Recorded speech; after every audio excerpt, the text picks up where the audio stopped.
Hi, I'm Nikki Lechniak, and welcome to this episode of the 502 Report.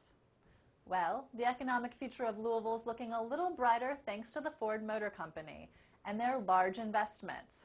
Over the next few years, about 2,100 new jobs will be created at their two Louisville area plants. The investment by Ford Motor Company in this community just keeps on growing. Officials recently announced an additional $600 million investment at its Louisville plants and an additional new shift at the Louisville Assembly Plant on Fern Valley Road. This new shift is expected to create another 1,000 new jobs on top of the already 1,800 new jobs the automaker announced several months ago. And it brings forward recent investments in our city to about $1.2 billion. So that's the $600 million that was here before, the new $600 million that's coming in. That's going to come in over a period of 3 to 4 years.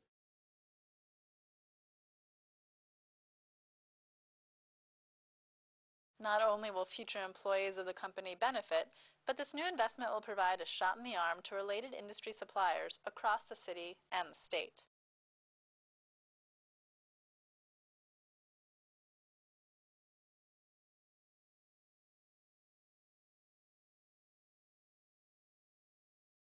Jobs are not the only things being generated in Louisville these days. Recently, the Idea Festival created a buzz by challenging attendees to think outside the box. Every year in September, people come from all over the country and world to celebrate ideas. Creative ones, breakthrough ones, and a variety of subjects from new media strategies to performance art to increasing life expectancy. We just wanted to make this kind of all-inclusive experience. New this year was a traveling corner store. We originally conceived of it and still think of it in terms of an art installation. It's work by a collective of artists who built and created the shop itself, along with all the items in it. It's our hope that people would just enjoy it as an experience and enjoy the amount of work that it took to create everything and the wealth of different ideas and approaches to make all the different products and scenery, hardware, posters, and all that kind of stuff. They've gotten some mixed reactions. So my bag. The Trojan balloons is great. We've definitely run up with a lot of people who just have no idea what to do with it and are frustrated by that or offended. The project is an eclectic mix of creativity, humor, and hard work, largely motivated by their experience and views on the commercialism of similar neighborhood shops where they each live. There's a pleasure in exploring this wealth of senseless products in real life and in this kind of environment. And so I guess it's our hope that people would just enjoy it as an experience and enjoy the amount of work that it took to create everything. At Idea Fest, ideas in general and new ways of thinking take center stage. This was the festival's 10th year in town. 4 days of events, lectures, and performances. I'm inspired by a whole new form of intelligence. People come for different reasons. It's been fabulous. It is so stimulating and so inspiring. I've been to them before, and I really kind of like seeing the books that they bring in, to be honest with you, and kind of some things I normally wouldn't be exposed to. It gives me a chance to open my mind up a little bit. And if we could get all the kids from schools and colleges to attend, it would be the best education. I'm so proud of Louisville. It's phenomenal. What a great festival this has been, huh? And this year, there's a new mayor in office who values out-of-the-box thinking and approaches so much that he created a new Office of Innovation. And during the festival, Mayor Fisher moved his office to the Center for the Arts where the Idea Festival was held. We have the full office here, the mayor's working from out of here, all the senior staff. Mayor Fisher's office, this is Nicole. You might have missed the small desk area, an idea hub, but the goal of this move was simple, to take a break from daily work. We have about 150 people across city government who are coming to various events over the 4 days of Idea Festival to learn, to have fun, and to learn about innovation that's happening around the world and how perhaps we can even co-opt some of those ideas, take them, and use them to improve city government. All of the mayor's office staff and department directors were encouraged to take advantage of the many activities and talks held. Yesterday I heard somebody say best way to think out of the box is to have the box not there at all. We want to bring in a lot of international flavor, both in terms of speakers and attendance, and we're trying to figure out ways to do it. It may take a couple of years before we get there, but at least the thought is there. That puts Louisville on the map. On one day in Louisville, boxes weren't such a bad thing. Mini parklets were created out of regular parking spaces, challenging passers-by to stop and relax and think about how we use our urban spaces. Well, that looks relaxing. Sharon Neely's enjoying a beautiful day in downtown Louisville. In a city, it's wonderful to have green spaces where people can relax. In a repurposed hammock and one of the city's many parking spots. So we've created 6 parking parks today, all around downtown, each with a different design, designed by different people in the community. Green spaces with art, plants, and lounge space for busy urban foot traffic. They're unexpected. You know, some people know what parking day is. Others are learning about it for the first time. Really to draw awareness to the need for, public space, green space in cities. Draw attention to how we use our space that's in cities. We only have limited public space. The sponsors of these different parks got some strange looks during their day. But mostly, they had a good time relaxing and informing the curious passers-by. It's had a pretty good response. People, especially those, I've noticed that people who ride their bikes to work are a little bit more excited about it. But other people too, they're like, wow, that looks relaxing. A lot of people stop by, a lot of people have taken the brochures. Louisville was one of nearly 200 cities worldwide participating in Parking Day. Cities are beginning to think about public space in different ways.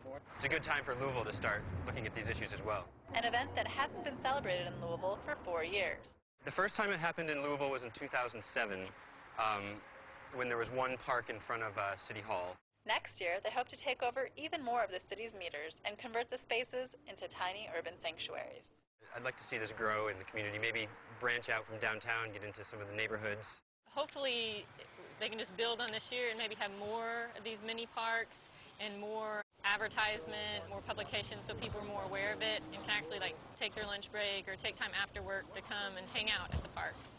And paddlers of all ages recently took to the Ohio River for some exercise and healthy competition in a new event sponsored by the mayor's office and area businesses.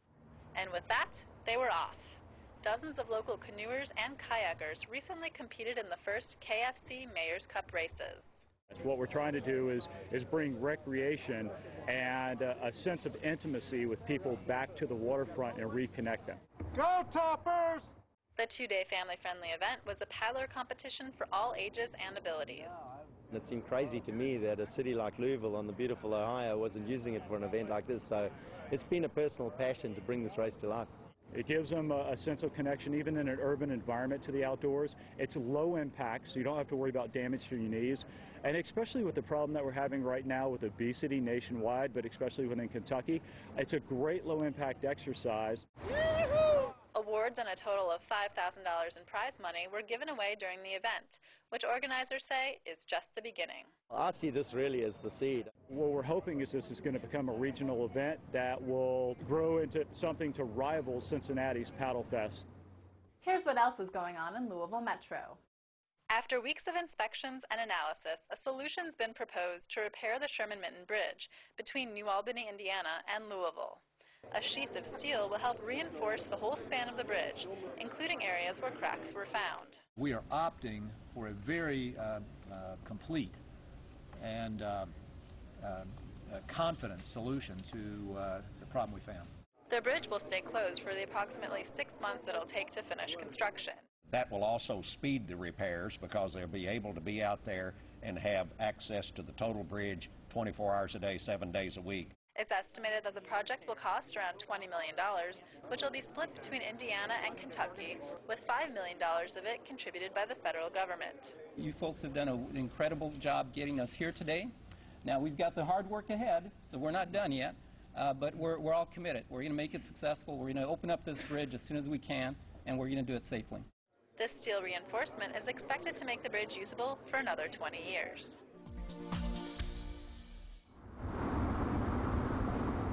See a burnt-out streetlight or huge pothole on your daily ride through Louisville? Well, if you have a smartphone, those problems are simple to report to the city with the new mobile 311 app. In our picture right here. The new app allows residents to report concerns, complaints, or compliments with a quick click. It's just a great example of how we can use technology to bring government closer to the citizens, how we can be transparent with the workflow, and then ultimately close the loop, because that's what people want. They want to see that government's accountable and working. It builds a system of trust, and of course that's what we try to do. Taking pictures combined with a new GPS feature makes it easier for Metro crews to locate and repair the problems. This application was developed by Metro Technology Services and MSD and is available for free download. Search for 311 and MSD in the smartphone app store or visit louisvilleky.gov/mobile apps. And the Belle of Louisville recently had some special company. Winston Churchill said it was a ship that won the war. Without the LST, we probably would not have been able to make the invasion at D-Day on Omaha Beach. A former warship that landed in Normandy during World War II. The LST-325 was designed to land tanks, troops, and supplies on enemy shores during World War II. It's not only a memorial to the veterans that served on it and rode on it and the people that built it, but it moves and we take it to the cities and to the people. We educate the school kids into what World War II was all about. The USS Landing Ship Tank docked in Louisville during the city's 2011 Medal of Honor convention. We want to thank them for what they did for our country, and we hope to enjoy the old Gray Lady. Now the ship is staffed by volunteers, many of whom served in the country's armed forces. Thank you for coming aboard. Oh, thank you for having us. Thanks for having us. Congratulations to our next mini grant recipient, Runners on a Mission. Programs ranging from nutritional counseling and cooking classes to Tai Chi and race training are all available thanks in part to funding through the Mayor's Healthy Hometown movement. This is the 7th year for the Mayor's Healthy Hometown Grants program, which awarded 18 grants ranging from about $1,200 to $5,000 each to implement programs encouraging residents to get more active and make healthier eating choices. My job is to remember what you tell me so the next time someone else comes and points out a problem or wants to do something similar, I can connect those organizations. And I think the more we start to do that, the greater reach we'll have, the better opportunity we'll have to reverse some of the negative health outcomes that we have here in our community. Since the program began in 2005, the Mayor's Healthy Hometown movement has awarded nearly $450,000 in grants to more than 90 community groups. To learn more about the Mayor's Healthy Hometown movement, go to louisvilleky.gov/Healthy Hometown, or you can call Metro Call at 574-5000. Energy-efficient products and services were on display during Louisville Energy Alliance's free Commercial Energy Efficiency Expo. The event at the Kentucky International Convention Center was a great opportunity for business owners and managers to meet with experts and learn new ways to help their businesses go green while saving some green. For more information on the Commercial Energy Efficiency Expo or the Kilowatt Crackdown, please visit LouisvilleEnergyAlliance.com. Every area is controlled to a much higher level than it currently is. MSD staff recently held a public meeting to present the agency's planned projects and explain how the community will be affected by upcoming work. Residents had the opportunity to have their questions and concerns addressed and make comments for MSD to take into consideration. Local officials and community members gathered to celebrate the city's German Paristown neighborhood with a little art. Councilman Tandy Ann King joined the Neighborhood Association to unveil the You Are Here plaque to highlight a new art initiative called Paint. The goal of this project is to honor the distinct cultural and historical landscape of the neighborhood, tell the history of the people and places who contributed, and repurpose locally found metal objects into art. The more time you explore on the sculpture, the more that you'll find. There's hidden parts within it, there's hidden messages within it. Thanks for joining us on this episode of the 502 Report. Until next time, take care.